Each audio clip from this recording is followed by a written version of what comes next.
Welcome to our channel. Today we how to verify QI contact with IPX 1031, complete guide step by step clearly. To verify QI contact with IPX 1031, start by obtaining the necessary equipment. Ensure you have a compatible device that supports the Qi standard. Next, make sure your device is charged to at least 20%. Locate a Qi certified wireless charger. Connect the charger to a power source and switch it on. Place your device directly on the charging pad. Ensure that the device's back is aligned with the center of the charging pad. Look for any visual indicators, such as a charging light or an animation on the screen. If your device starts charging, the Qi contact is verified successfully. If the device does not charge, remove it and check for any obstructions. Clean the back of your device and the surface of the charger. Repeat placing the device on the charging pad again. If issues persist, try using another Qi certified charger. Consult the device manufacturer's guidelines for compatibility issues.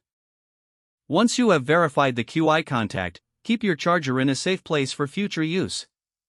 Conduct periodic tests to ensure the charger remains functional. If the page does not load, refresh the browser or try again in a private or incognito window. Make sure you are using the correct email address, then retype it carefully to avoid small typos. If your password is not accepted, use the reset option and create a new strong password you can remember. Check your spam folder for verification or security emails, then complete any requested confirmation steps. Enable two-factor authentication if available to improve account security and reduce unauthorized access risk. After signing in, review your profile details so your contact information and settings are accurate and current. If you see an error message, note it down and try again after restarting your device and internet connection. Log out when you finish, especially on shared devices, to keep your account and payment information secure. If the page does not load, refresh the browser or try again in a private or incognito window. Make sure you are using the correct email address, then retype it carefully to avoid small typos. If your password is not accepted, use the reset option and create a new strong password you can remember.